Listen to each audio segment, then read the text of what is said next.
Guys, the clue is in the name. Personification. Personification.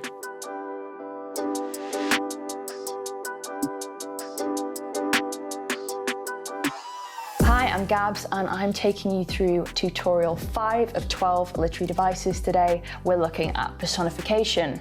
Now, it really is the case, the clue is all in the name. The definition of personification is when you give human traits to something that is non-human. So we're going to look at the definition of personification, we'll look at some examples of where it's used in modern day literature, and then we're going to unpack a quote with personification in it, exam style. So we've covered the definition, but why do we use it? So personification is used to make our writing more relatable to the reader, to help bring more clarity to the ideas, or to illustrate an environment. Let's look at some examples. Before we read through these, tune into your emotions. What comes up for you? Here's a tip. Whenever I'm analysing a quote, I think of 3 descriptive words that I feel. Really get in tune with 3 emotive, descriptive words to help you describe the quote. Take your time, tune into your feelings. Let's look at number 1. So, the river smiles. Cocopalms softly applauding. Wilderness swallows you up. The storm snuck up on us.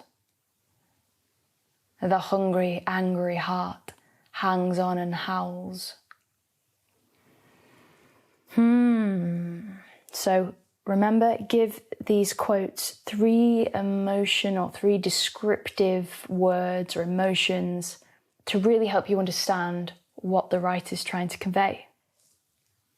Here's some descriptive words I prepared earlier. So the river smiles, I've got joy, passion, and I know it's not a single word, but you can use phrases. You're perfectly within your right to use phrases. I just like to distill it down to the single word because that way it's less convoluted and more powerful. So I've said there's a reverence of nature. Number 2, Cocopalms softly applauding. It's whimsical, it's exotic, there's a sense of praise. And number 3, wilderness swallows you up. It's foreboding, there's a sense of depression and isolation. And number 4, the storm snuck up on us. It's sudden, predatory and sinister. And lastly, 5, the hungry, angry heart hangs on and howls. It's haunting, and there's a sense of desperation and revenge. So what words did you get? Leave some comments below. I'd be interested. Just write the number and then write the 3 descriptive words you got. I would be totally eager to know. Now I'm going to take quote number 3 and unpack that further in an exam style. Wilderness swallows you up.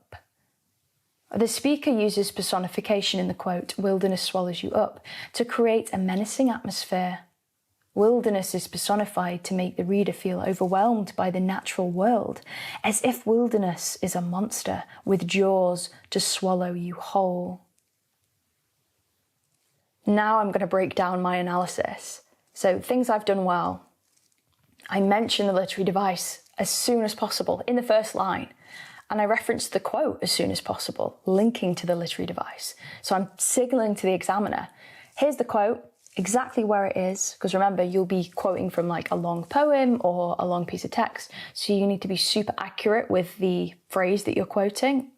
Then I've used descriptive words like menacing, that really enrich and convey my understanding to the examiner, that I'm really in tune with the speaker's point of view.